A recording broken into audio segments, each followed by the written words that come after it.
আসসালামু আলাইকুম। কারিগর ইঞ্জিনিয়ার টেকনোলজির নিবেদন PFI panel design for industry video টিউটোরিয়ালে আপনাদের সবাইকে স্বাগত জানাচ্ছি। আমি ইঞ্জিনিয়ার মোহাম্মদ মুস্তাফা জাবেদ। দর্শক, আজকের ভিডিও টিউটোরিয়ালে আমি আপনাদের দেখাবো কিভাবে মাইক্রো পিএফআই কন্ট্রোলার অটো ম্যানুয়ালে চালানো যায়। এখন আমাদের মাইক্রো পিএফআই কন্ট্রোলারটি অটো মোডে রয়েছে। আপনারা দেখতে পাচ্ছেন অটোর ইন্ডিকেটিং লাইট জ্বলছে। এখন এই অটো থেকে কিভাবে আমরা ম্যানুয়ালে চালাতে পারবো সেটা এখন আপনাদেরকে দেখাচ্ছি। অটো থেকে ম্যানুয়ালে যাওয়ার জন্য আপনাকে প্রোগ্রাম বাটনটি 5 সেকেন্ড চেপে ধরতে হবে।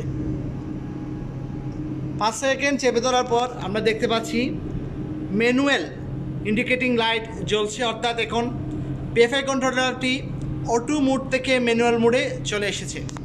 এখন আপনি আপ এরো এবং ডাউন এরো ইউজ করেই সহজেই ম্যানুয়ালি আপনার স্টেপগুলো ধরাতে পারবেন। যেমন আমি একটা চাপ দিলাম, এখন আমাদের 1 নাম্বার একটা ক্যাপাসিটর ধরছে। আবার যদি আবার চাপ দিই তাহলে 2 নাম্বার ধরলো। এভাবে আমরা আপ এবং ডাউন এরো ইউজ করে ক্যাপাসিটর ধরাতে পারি, আবার ছাড়াতে পারি। ডাউন এরো ইউজ করে ছাড়াতে পারি।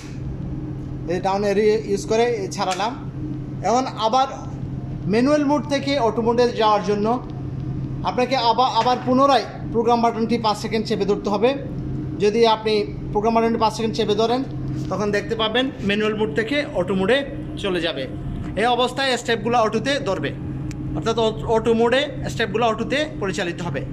আর আপনাদের যদি কোনো কারণে প্রয়োজন হয় ম্যানুয়ালে ক্যাপাসিটরের স্টেপগুলো ধরাতে হবে, তখন আপনি প্রোগ্রাম বাটনটি 5 সেকেন্ড চেপে সহজেই ম্যানুয়ালে যেতে পারবেন এবং ম্যানুয়ালে আপনার ক্যাপাসিটরগুলো ধরাতে এবং ছাড়তে পারবেন। এই হলো অটো ম্যানুয়াল কিভাবে চালাবেন তার টিউটোরিয়াল। আজ এই পর্যন্ত সবাইকে ধন্যবাদ জানাচ্ছি। আর আমার ভিডিও টিউটোরিয়াল যদি আপনার ভালো লাগে অবশ্যই আমার চ্যানেলটি সাবস্ক্রাইব করবেন।